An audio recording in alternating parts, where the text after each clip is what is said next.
बाढ़ ने किया बर्बाद। मुसीबत की बाढ़ ने दरभंगा वासियों का जीना मुहाल कर दिया है। हनुमान नगर प्रखंड के कई पंचायतों में पिछले कई दिनों से कमर तक पानी जमा है। सड़क का कहीं नामो निशान नहीं बचा है। ऐसे में यहाँ के बाशिंदे अपने रोजमर्रा के कामकाज को लेकर इसी हालात में आने जाने को मजबूर हैं। बाढ़ का पानी कम होने का नाम नहीं ले रहा है। ऐसे में यहाँ के लोगों को बाढ़ से कब मुक्ति मिलेगी कहना मुश्किल है।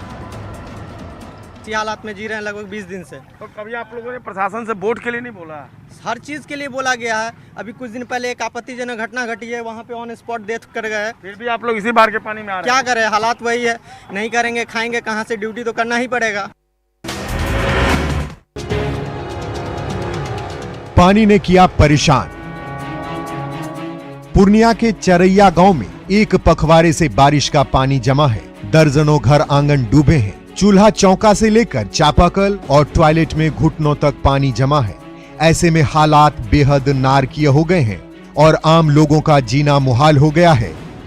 चारों ओर जमा पानी के बीच यहाँ के बाशिंदों के लिए एक एक मिनट काटना मुश्किल हो गया है।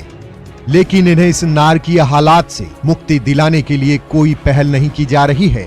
खुदे मुखिया सरपंच मेंबर सब देख रहा है, तो हम लोग कहे कि क्या फायदा मुंह खाली करने से। रहो, पानी कट्टा पकड़ लिया है। ये पानी में चलते चलते कोई दवाई नहीं है, कोई ये नहीं व्यवस्था नहीं है। बूढ़ी गंडक नदी ने किया बर्बाद। मुजफ्फरपुर में बूढ़ी गंडक नदी लगातार खतरे के निशान से ऊपर बह रही है। निचले इलाके में बाढ़ का पानी फैलता जा रहा है। आने जाने के लिए कुछ निजी नाव चलती हैं, लेकिन आबादी के हिसाब से वो नाकाफी हैं। साथ ही किराया भी ज्यादा है। ऐसे में कमर भर पानी में डूबे बाढ़ पीड़ित सुरक्षित ठिकानों की तलाश में निकल पड़े हैं, लेकिन किसी ओर से कोई मदद नहीं मिल पा रही है।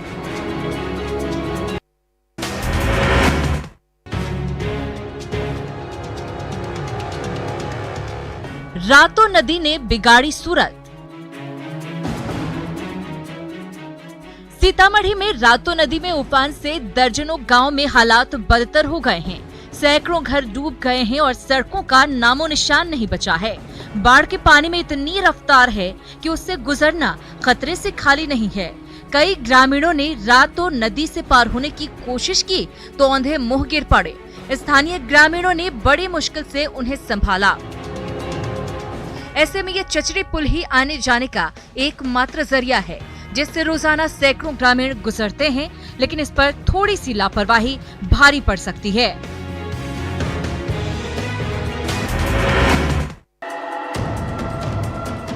बाढ़ का बढ़ता प्रकोप। मुजफ्फरपुर के कई नए इलाके रोजाना बाढ़ की चपेट में आ रहे हैं। कल तक बाढ़ से अछूते रहे तिरहुत ट्रेनिंग कॉलेज में पानी घुस गया है, तो गायघाट और उराई समेत 13 प्रखंडों की 11 लाख से ज्यादा आबादी बाढ़ से त्राहिमाम कर रही है।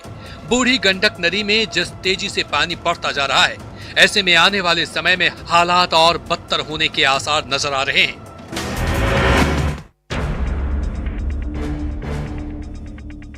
बाढ़ में तबाह हुई जिंदगानी। मधेपुरा के बाढ़ प्रभावित इलाके में जनजीवन अस्त व्यस्त हो गया है। सैकड़ों घर पानी में डूब गए हैं और सिर छिपाने की जगह नहीं बची है। ऐसे में बाढ़ पीड़ितों ने परिवार के साथ ऊंचे स्थानों पर शरण ले रखी है। कुछ प्रभावितों ने स्कूल में ठिकाना बना लिया है, तो कई बाढ़ पीड़ित प्लास्टिक के टेंट और इन झोपड़ियों में गुजर बसर करने को मजबूर हैं। लेकिन यहाँ की जिंदगी भी आसान नहीं है। जुगाड़ नाव का सहारा। खगड़िया में कोसी, बागमती और बूढ़ी गंडक नदी के कहर से हालात बदतर होते जा रहे हैं। बाढ़ पीड़ित बेहद मुश्किल हालात में जिंदगी गुजार रहे हैं, लेकिन उन तक कोई मदद नहीं पहुंच रही है।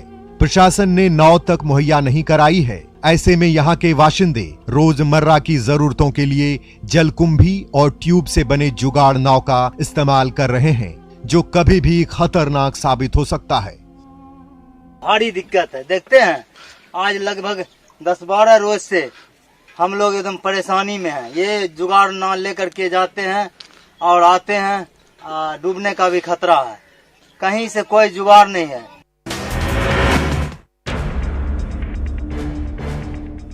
पावर ग्रिड में फैला पानी। दरभंगा के पावर ग्रिड में बाढ़ का पानी भर गया है। करोड़ों रुपए के कीमती उपकरण पानी में डूब गए हैं। बिजली के कई टावर इसकी चपेट में आ गए हैं। हालात बिगड़ने पर पावर ग्रिड से बिजली आपूर्ति रोक दी गई। इसके चलते इस पावर ग्रिड से जुड़े 10 से 12 जिलों में अंधेरा छा गया है।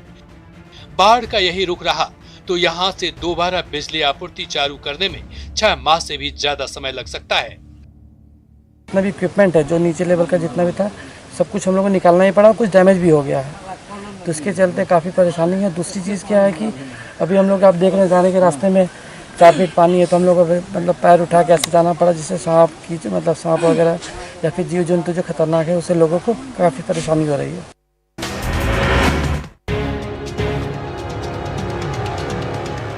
गंगा नदी में उफान। भोजपुर में गंगा नदी का जलस्तर दिनों दिन बढ़ता जा रहा है। गंगा के रौद्र रूप से तटवर्ती इलाके के बाशिंदे भयभीत हैं। बड़हरा में गंगा नदी खतरे के निशान के पास पहुंच गई है। आसपास के गांव के ग्रामीण आने जाने के लिए नाव का इस्तेमाल कर रहे हैं। गंगा नदी का जलस्तर इसी तेजी से बढ़ता रहा तो भोजपुर की 4 लाख की आबादी इससे बुरी तरह से प्रभावित हो सकती है। और गंगा जी के दिन रात जल स्तर बढ़ रहा है और अभी तक बिहार सरकार के तरफ से कोई व्यवस्था यहाँ पर राज्य सरकार के तरफ से नहीं है और यहाँ के लोगों ने बहुत चिंतित हैं। शॉपिंग मॉल में बाढ़ का पानी। छपरा का जेएस शॉपिंग मॉल पानी में डूब गया है। अंदर चिप्स के पैकेट तैर रहे हैं, बैग गोते लगा रहे हैं, तो लाखों रुपए का सामान बर्बादी की कगार पर है। हालिया लॉकडाउन के दौरान जब ये शॉपिंग मॉल बंद था तो बाढ़ का पानी अंदर घुस गया, लेकिन लॉकडाउन के चलते इसका पता नहीं चल सका। आज जब शटर खुला तो अंदर का नजारा देखकर मॉल के मालिक के पैरों तले जमीन खिसक गई।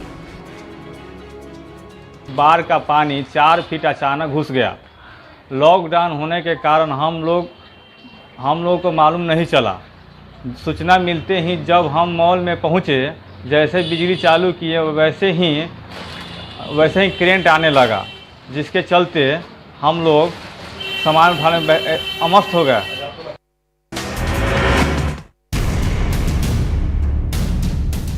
बाढ़ में कैसे चलेगी रेल? समस्तीपुर में बूढ़ी गंडक नदी में उफान से समस्तीपुर दरभंगा रेलखंड पर रेल यातायात बाधित होने का खतरा बढ़ता जा रहा है। हालत ऐसी हो गई है कि बाढ़ का पानी रेलवे ट्रैक के बेहद करीब तक पहुंच गया है और स्थिति कभी भी बिगड़ सकती है। ऐसे में रेलवे ट्रैक को बचाने के लिए नदी के किनारे रिंग बांध में बालू लदे बोरे डाल दिए गए हैं, लेकिन ये प्रयास कब तक कारगर रहेगा, ये कहना मुश्किल है।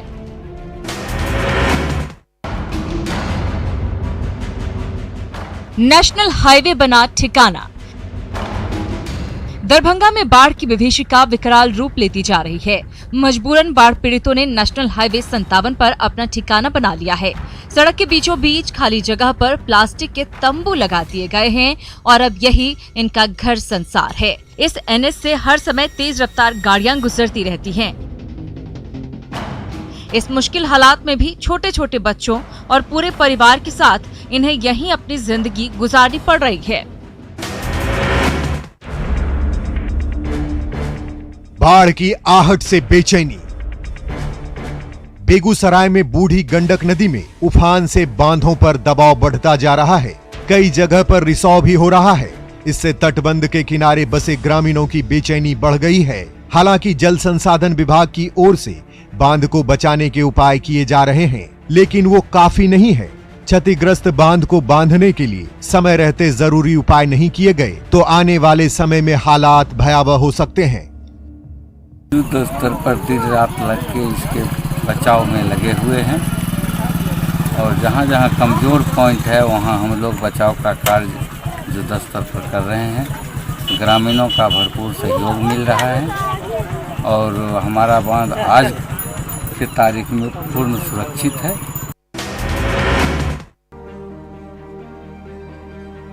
बाढ़ पीड़ितों के बीच बर्थडे, सैनिटाइजर, मास्क और फूड पैकेट। दरभंगा के नन्हे शाहजादे मयंक कश्यप ने कुछ इस अंदाज में अपना 9वां जन्मदिन सेलिब्रेट किया। दरभंगा में एक तरफ कोरोना महामारी फैलती जा रही है तो दूसरी तरफ बाढ़ से आम जनजीवन तबाह है। इस सब के बीच जब 9वें जन्मदिन का मौका आया तो नन्हा मयंक पहुंच गया बाढ़ पीड़ितों के बीच और गम के दौर में उनके बीच खुशियां बांटने की कोशिश की। हमारे नाती मयंक कश्यप का आज 8वां साल का जन्मदिन है। इसी के शुभ अवसर पर हम कुछ बाढ़ पीड़ित एवं कोरोना पीड़ित जो आदमी लोग हैं जो अपने बांध के पर्व शरण लिए हुआ है, इसी लोग के लिए करीब 450-500 के अंदाज पैकेट। बाढ़ में ग्रामीण अर्थव्यवस्था का बेड़ा गर्क।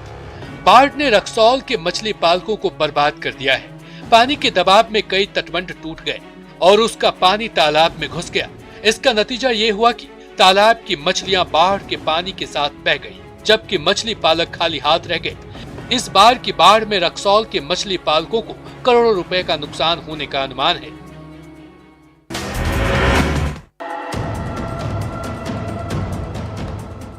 बारिश में पुलिया ने छोड़ा साथ।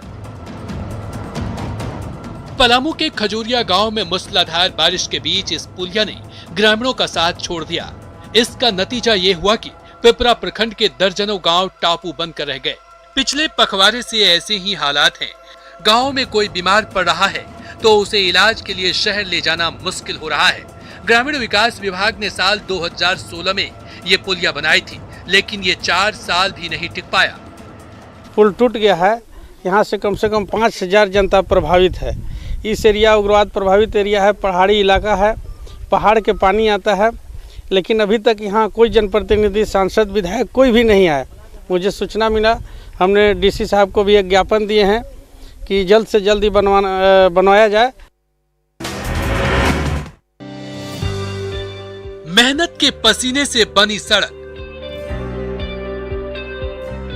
ठान लो तो हर मुश्किल हो सकती है आसान। ये साबित कर दिखाया है लोहरदगा के ग्रामीणों ने। कल तक आने जाने के लिए पगडंडी ही एकमात्र सहारा थी। आज सामूहिक श्रमदान की बदौलत ये 1 किलोमीटर लंबी कच्ची सड़क तैयार है।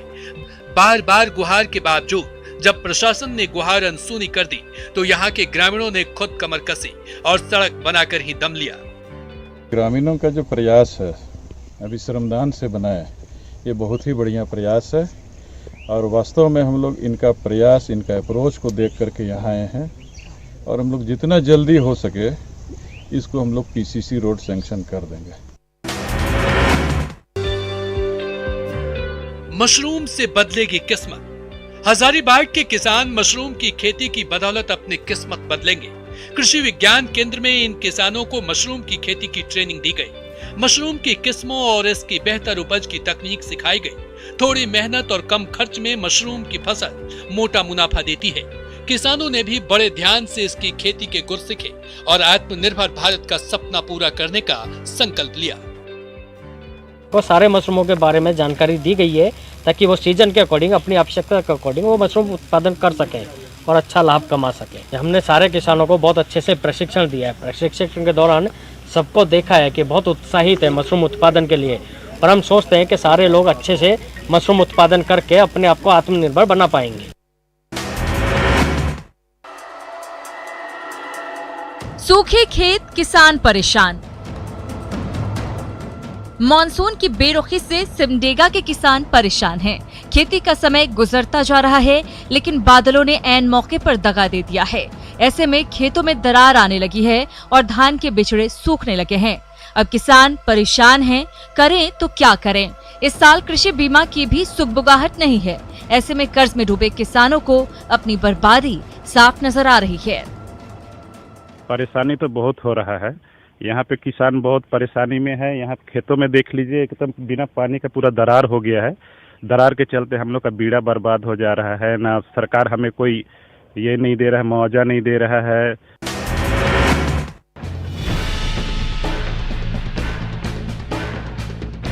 कोरोना मरीजों की सेवा करेगा रोबोट।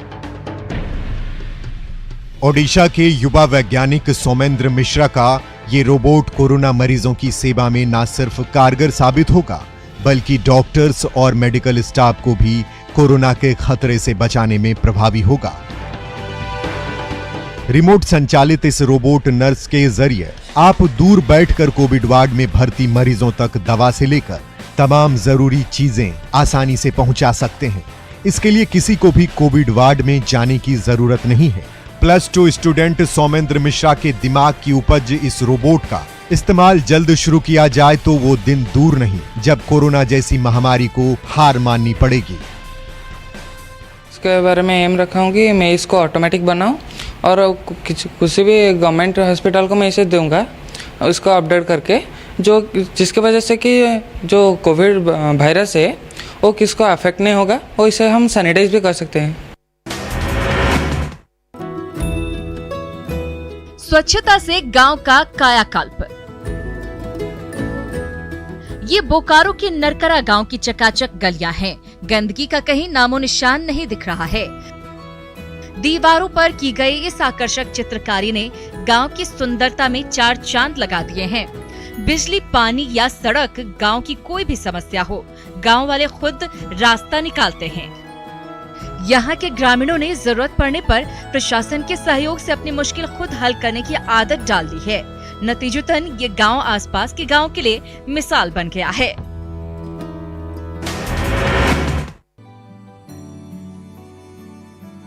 राखी में ठंडा पड़ा बाजार। भाई बहन के त्योहार रक्षाबंधन आने वाला है। इसके बावजूद लखीसराय के मार्केट में सुस्ती छाई है। राखी को लेकर दुकानों में एक से बढ़कर एक रंग बिरंगी राखियां भरी हुई है। कई दुकानदारों ने एक राखी के साथ एक मास्क मुफ्त में देने का ऑफर भी दिया है। इसके बावजूद राखी की बिक्री का ग्राफ नहीं चढ़ पा रहा है। ऐसे में दुकानदारों की मुश्किलें काफी बढ़ गई है।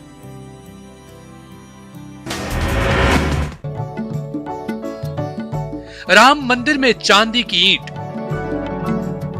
अयोध्या में 5 अगस्त को जब राम मंदिर की नींव रखी जाएगी तो उसमें गया धाम का भी अहम योगदान होगा। गया के विश्व हिंदू परिषद कार्यकर्ताओं ने मंत्रोच्चारण के साथ पवित्र फल्गु नदी की रेत के साथ साथ बोध गया के मिट्टी और 1.25 किलो वजनी चांदी की ये ईंट अयोध्या भेजी। विहिप कार्यकर्ताओं का कहना है कि राम मंदिर के निर्माण से देशवासियों में काफी खुशी है। आज ये सारी सामग्री एकत्रित कर ली गई है, सारी आयोजन हमारा पूरा कर लिया गया है और ये सारी मिट्टी और जल को लेकर सभी तीर्थों का जल जो हमारे यहाँ प्रमुख तीर्थ है, प्रमुख मंदिर है, उन सभी को हम लोग अयोध्या धाम आज पहुँचाने का व्यवस्था कर लिया गया है। राम को मिलेगा घर, सीता के मायके में खुशी। अयोध्या में राम मंदिर निर्माण का रास्ता खुलने से माता सीता के जन्म स्थान पुनौरा धाम में खुशी का ठिकाना नहीं है। रामायण काल के कई पौराणिक स्थल आज भी यहाँ मौजूद हैं। इस मिट्टी से माँ जानकी की कई यादें जुड़ी हुई हैं। यहाँ के लोग उन्हें बेटी स्वरूप मानते हैं। जाहिर है बेटी सीता का घर बसता देख यहाँ के लोगों की खुशी स्वाभाविक है। भगवान राम का ससुराल है मिथिला और बेटी के घर में कुछ हो और बेटी के पक्ष में खुशी नहीं हो, ऐसा कैसे हो सकता है?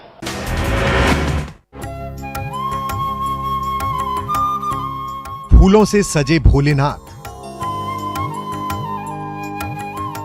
सावन के पावन महीने में दुमका के बासुकीनाथ मंदिर का द्वार भले ही भक्तों के लिए बंद कर दिया गया है, लेकिन यहाँ हर दिन भोलेनाथ की न सिर्फ त्रिकाल पूजा हो रही है बल्कि रंग बिरंगे फूलों और बेलपत्रों से उनका श्रृंगार भी हो रहा है।